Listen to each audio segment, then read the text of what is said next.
Science and technology, inner science, inner technology, external science and external technology, इन सब के ऊपर तुम्हारी पकड़ हो तो मुझे विश्वास है कि इस राष्ट्र कथा के बाद और तुम जहां भी पढ़ते हो, जब निकलोगे अपने स्कूल और कॉलेज से, तो तुम भारत में चलते फिरते खुद के एक यूनिवर्सिटी होगे। तुम जहां जाओगे वहीं एक यूनिवर्सिटी खड़ी होगी, तुमसे लोग सीखेंगे, तुम चलते फिरते विश्वविद्यालय बनोगे। इसके लिए इस राष्ट्र कथा का आयोजन हुआ है। राम कथा, हनुमंत कथा, कृष्ण कथा, श्रीमद् भागवत, देवी पुराण, शिव महापुराण, 18 पुराणों की कथा और अनंत। अब तो कथाओं की कोई कमी नहीं है। श्याम बाबा की कथा, रानी सती दादी की कथा, कथा ही कथा है। पर उन कथाओं में राष्ट्र कथा चयन करने का क्या मकसद हो सकता है? पहली बार जब इसे विश्व में सुन रहे हैं लोग, भारत की तो बात छोड़ो, कह रहे अद्भुत, ये राष्ट्र कथा क्या है? सुना नहीं कभी, सोचा नहीं कभी कि भारत की दिव्य पवित्र भूमि, वो भी सांस्कृतिक राजधानी अवध की इस भूमि पर, अयोध्या की इस भूमि पर, इस प्रकार के कथा की संरचना, संवेदना सहित कोई अपनी कल्पना में ला सकता है। ऐसे विचार तो वास्तव में अपने हृदय में संवेदना, दर्द, बाहर से कौन कैसा दिखता है वो देखकर किसी के विषय में अनुमान लगाना बड़ा कठिन है, पर भीतर से वो कैसा है वो देखने वाले की ये दो आंखें से काम नहीं चलती। ये दो आंख तो सबके पास हैं। रावण, कंस, ऐसे लोगों के पास भी, भ्रष्टम लोगों के पास भी है, पर भारत सदा संस्कार के तीसरे नेत्र से चला है, जिसे हम शिव का तीसरा नेत्र कहते हैं, जिसे हम आज्ञा चक्र कहते हैं और जिसे हम ज्ञान नेत्र कहते हैं। ये राष्ट्र कथा ज्ञान नेत्र प्रदान करके तुम्हें भी भगवान शंकर की तरह त्रिनेत्र बना देगी। तुम केवल दो आंखों से नहीं बल्कि अपनी तीसरी आंख से भी देखना प्रारंभ करोगे। इसके लिए तुम यहां उपस्थित हो, इसलिए इसके महत्व को समझना और उसी तरीके से आना।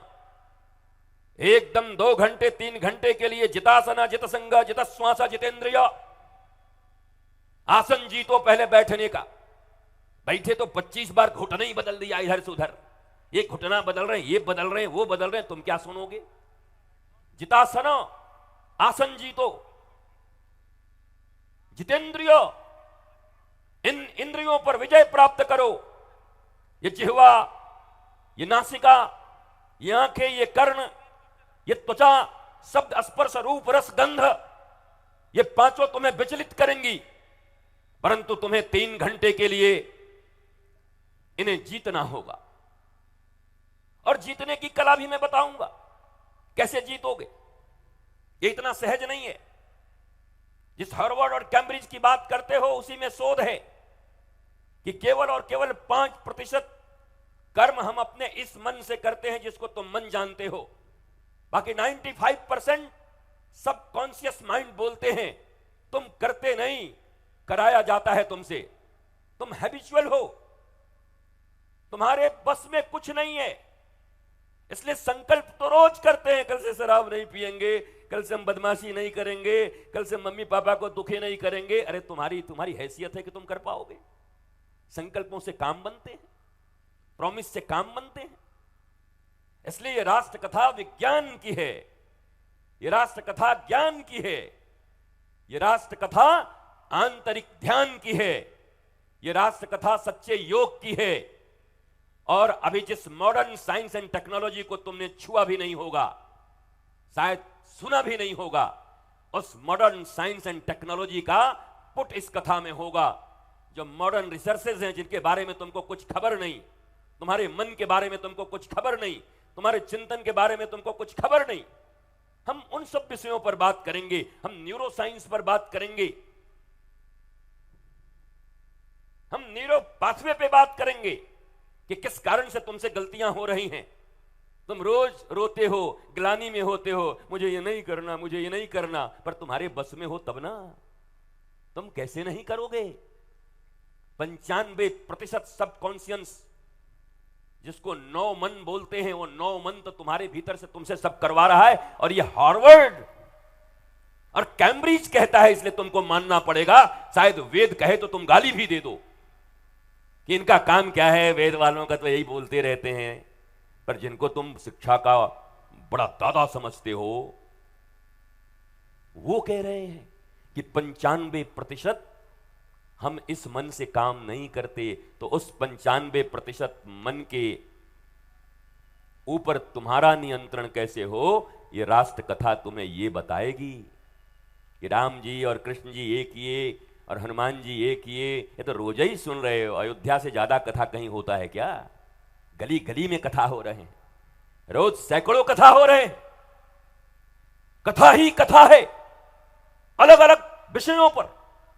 नमाहे परायण भागवत जी का, पर तुम्हारे भीतर परिवर्तन क्यों नहीं?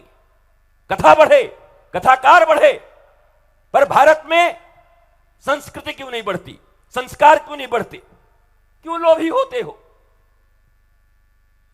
क्यों मिलावट के सामान तुम्हें दुनिया में मिल रहे हैं? छोटे छोटे बच्चों को सिंथेटिक दूध क्यों दिए जा रहे हैं?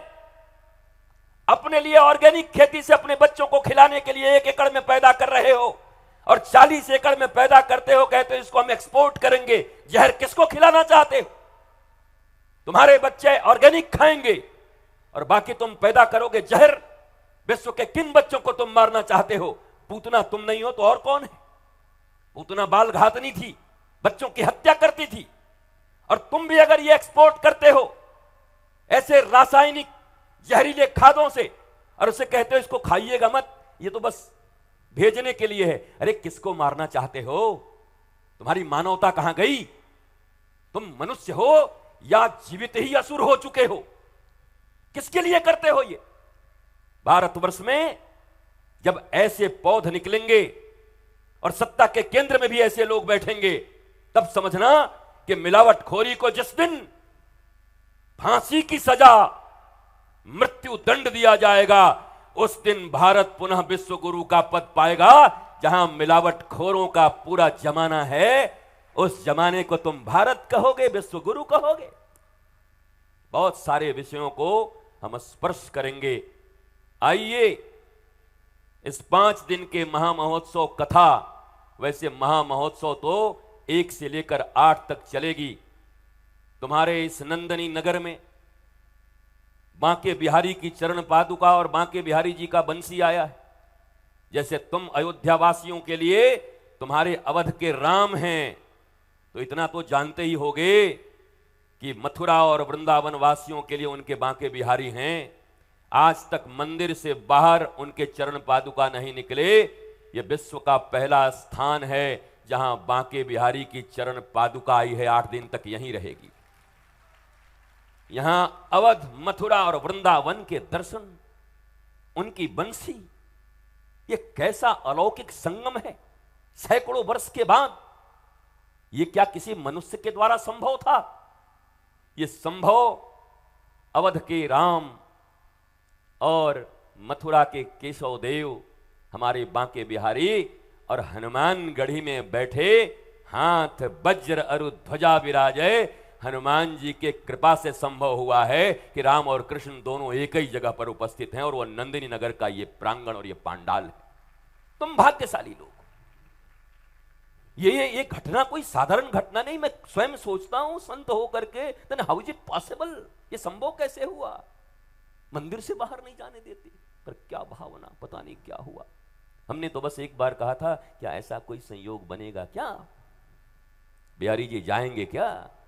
तो बिहारी जी भी लगता है राम कृष्ण दो एक हैं, अंतर नहीं निमेष, इनके नयन गंभीर हैं। तुम्हारे वाले के इनके नयन गंभीर हैं और उनके चपल विशेष। हमारे वाले के थोड़े चंचल हैं नयन, बाकी अंतर कुछ नहीं है। उन दोनों का मिलन है। छात्र में चंचलता भी होती है और गंभीरता भी होनी चाहिए। तो राम और कृष्ण के इस संगम से, हनुमानगढ़ी के हनुमान जी महाराज की कृपा से, ये दिव्य ऐसे पुरुषार्थी हमारे पुत्र ब्रजभूषण जी के द्वारा आयोजित इस राष्ट्र कथा को हमने महाराष्ट्र में, अभी हम गए थे तो हमने घोषणा की। महाराष्ट्र हम 2-3 दिन के लिए गए थे, वो हमारा वर्षों पहले कुछ बोला था और अनंत कुछ कार्य थे तो हम चले गए, तो 2 दिन हम कुछ बोल भी आए। हमने कहा कि महाराष्ट्र से राष्ट्र निर्माण प्रारंभ होगा, और देखो हो गया। महाराष्ट्र से आया और राष्ट्र निर्माण का कार्य इसी राष्ट्र कथा से होगा। यहीं के छात्र और यहीं के लोग राष्ट्र का निर्माण करेंगे।